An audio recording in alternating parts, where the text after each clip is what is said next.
Bismillahirrahmanirrahim.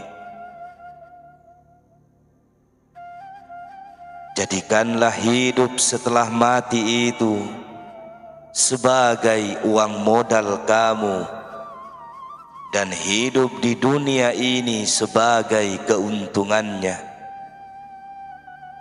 Pergunakanlah waktumu pertama-tama untuk hidup setelah mati. Jika ada waktu yang lebih, maka pergunakanlah waktu itu untuk kehidupan duniamu. Janganlah kamu menggunakan hidupmu di dunia ini sebagai uang modal dan hidup setelah mati sebagai keuntungan, di mana kamu memanfaatkan waktu lebihmu itu untuk hidup setelah mati. Di samping menunaikan salat 5 waktu, seakan-akan mengubah semuanya di dalam satu gerakan, memasukkan bagian-bagiannya dan merusakkan susunannya, tanpa ruku' dan sujud serta tanpa tumakninah. Atau apabila kamu merasa penat dan letih, kamu tidur dengan membiarkan segalanya tidak terpelihara, seperti mayat di waktu malam yang pada siang harinya memuaskan nafsu kebinatangannya dan nafsu iblisnya. Jangan pula kamu menjual akhiratmu untuk duniamu dan kamu menjadi hamba nafsu kebinatanganmu. Kamu diperintahkan untuk menguasai hawa nafsu kamu dan membawa diri kamu ke jalan yang lurus dan benar. Tetapi kamu membiarkan diri kamu dikuasai hawa nafsu iblis, sehingga merugilah kamu di dunia ini, dan di akhirat kelak kamu akan diazab dengan api neraka. Di hari perhitungan kelak, kamu akan menjadi orang yang paling miskin dan paling merugi, serta segala apa yang kamu kumpulkan untuk duniamu hilang lenyap dari sisimu. Maka benar-benar kamu menjadi orang yang merugi. Sebaliknya, jika kamu mengikuti jalan akhirat dan menjadikannya sebagai uang modal, maka kamu akan beruntung di dunia dan di akhirat. Serta apa yang ditakdirkan untuk kamu di dunia ini akan datang kepadamu, dan kamu mendapatkan keselamatan dan dihormati. Nabi pernah bersabda, sesungguhnya Allah akan memberi keselamatan kepadamu dalam kehidupan duniamu jika kamu menunjukkan niatmu di akhirat. Tapi keselamatan akhirat tidak akan diberikan jika niatmu kamu tujukan ke kehidupan dunia.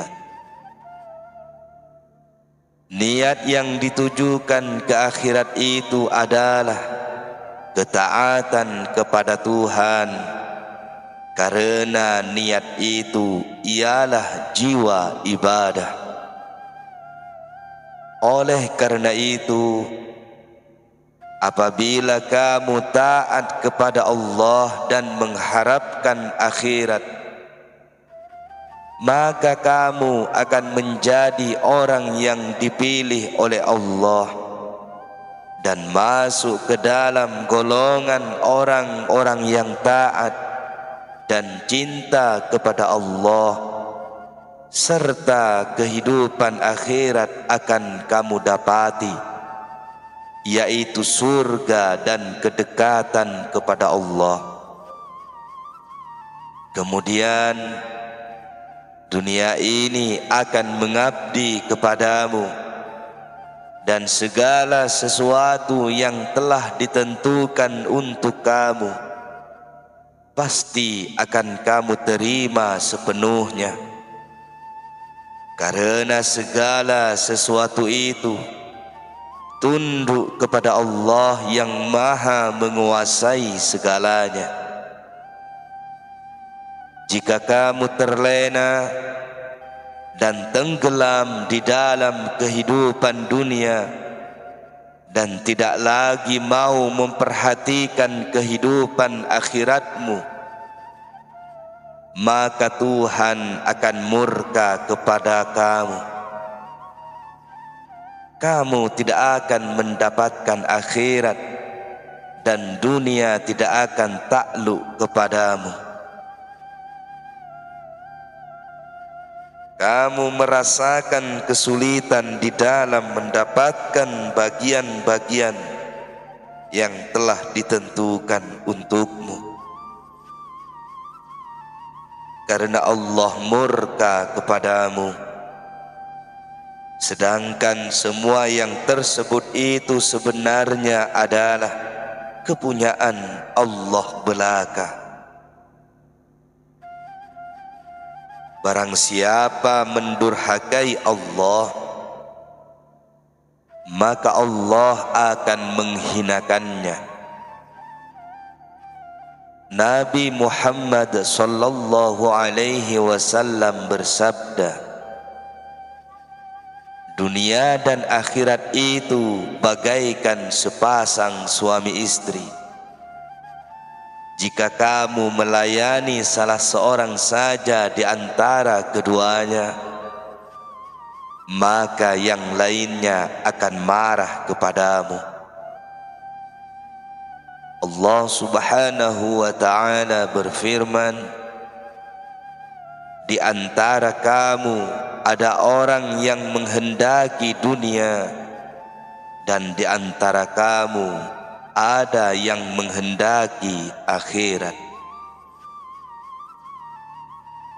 Orang yang menghendaki dunia saja disebut ahli dunia, dan orang yang menghendaki akhirat disebut ahli akhirat.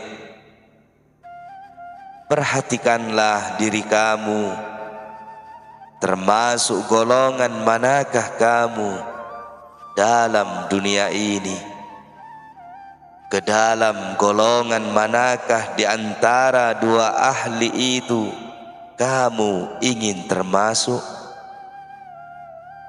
Ketika kamu berada di alam akhirat, sesudah mati nanti, kamu akan mengetahui bahwa sebagian di antara kamu masuk ke dalam surga dan satu golongan lagi masuk ke dalam neraka.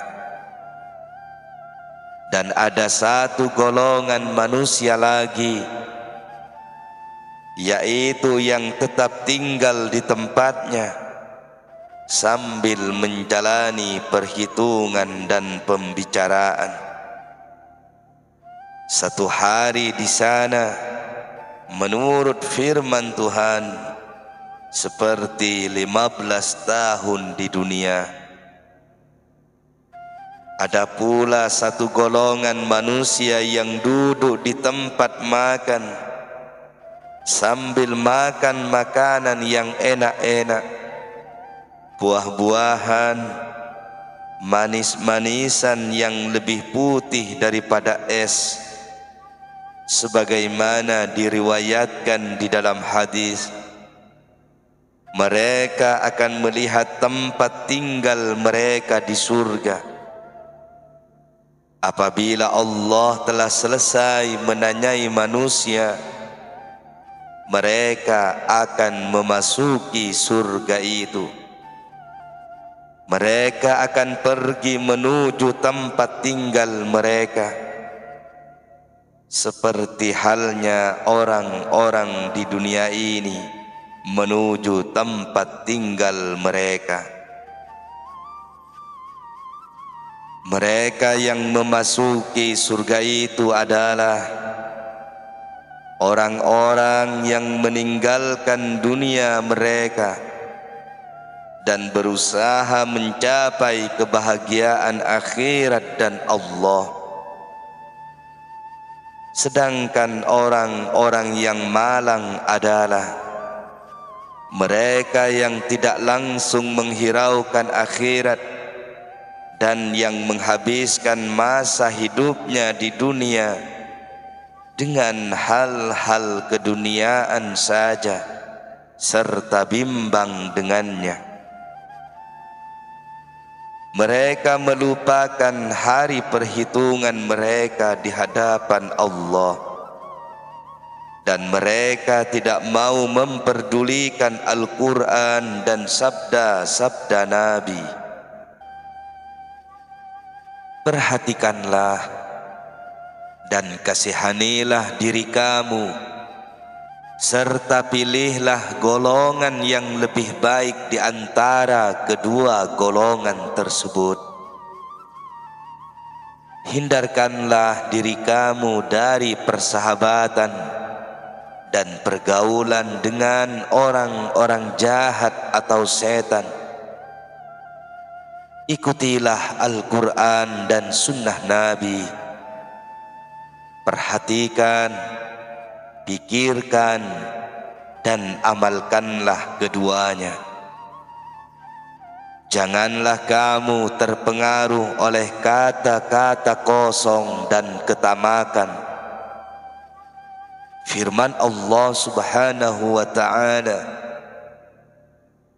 apa saja harta rampasan yang diberikan Allah kepada Rasulnya yang berasal dari penduduk kota-kota, maka adalah untuk Allah, untuk Rasul, kaum kerabat, anak-anak yatim, orang-orang miskin, dan orang-orang yang dalam perjalanan, supaya harta-harta itu jangan hanya beredar di antara orang-orang kaya saja di antara kamu.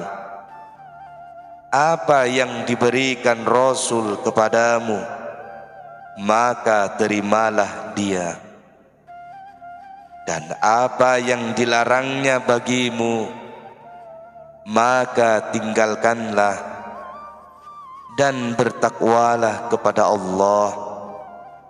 Sesungguhnya Allah sangat keras hukumannya.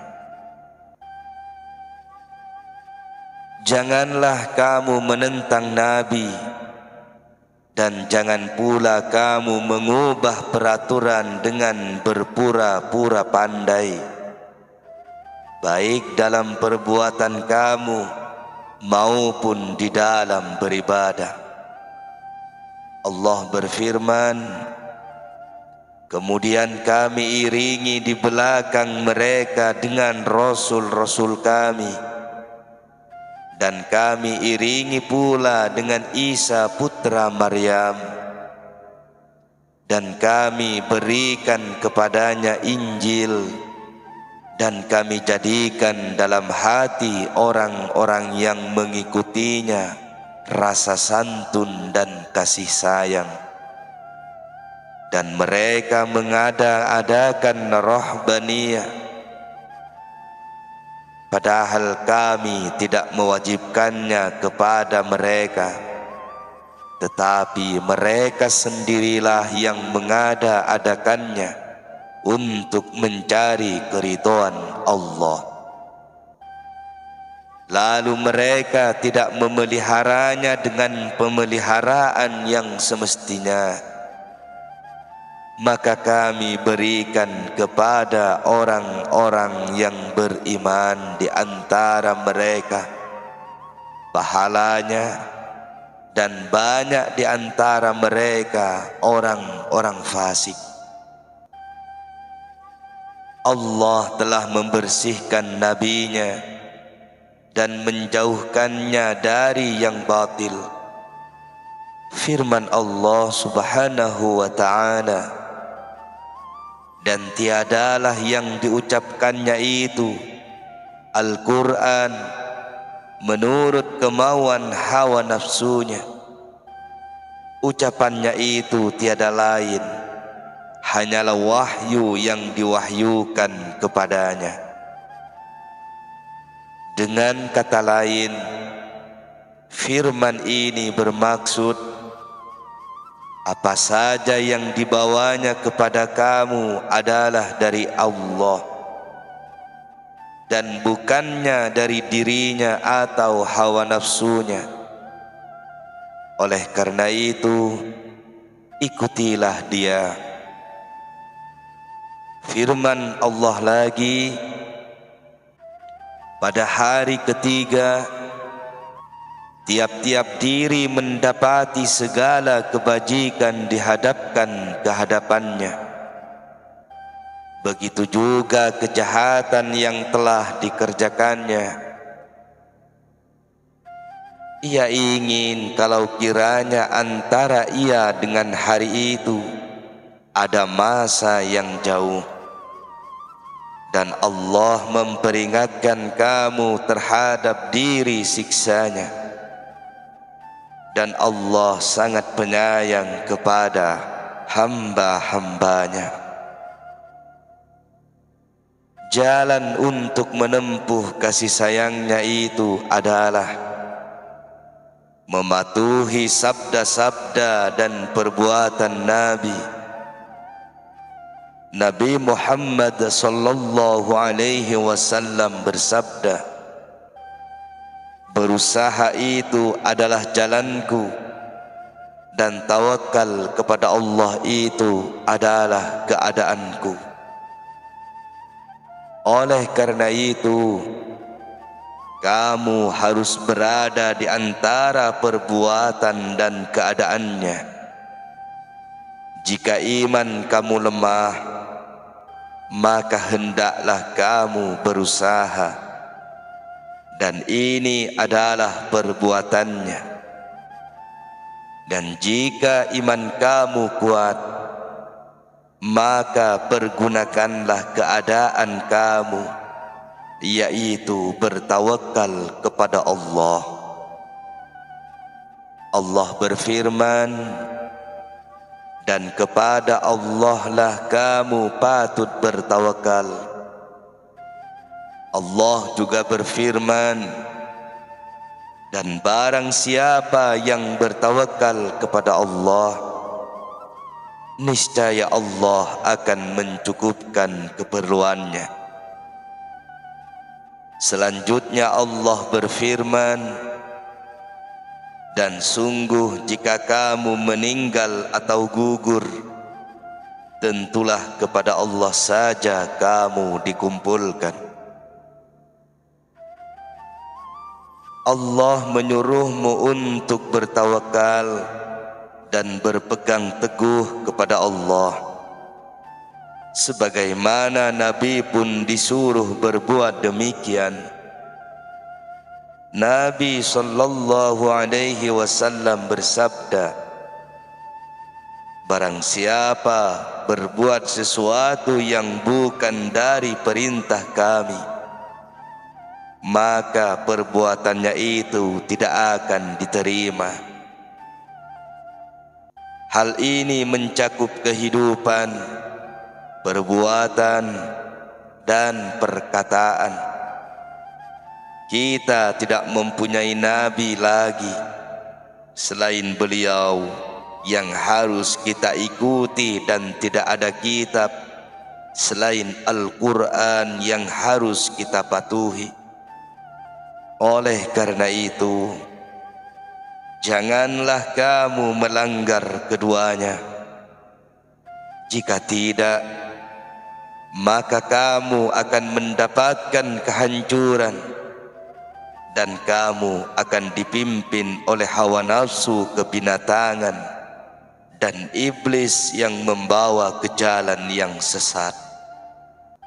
Allah berfirman, dan janganlah kamu mengikuti hawa nafsu, karena ia akan menyesatkan kamu dari jalan Allah. Keselamatan itu terletak pada kitab Allah dan sunnah Nabi, sedangkan kerusakan akan datang jika kamu menyimpang dari keduanya. Dengan Al-Quran dan sunnah Nabi itulah maka si hamba dapat naik ke derajat wilayah, badaliyat dan ghausiyat.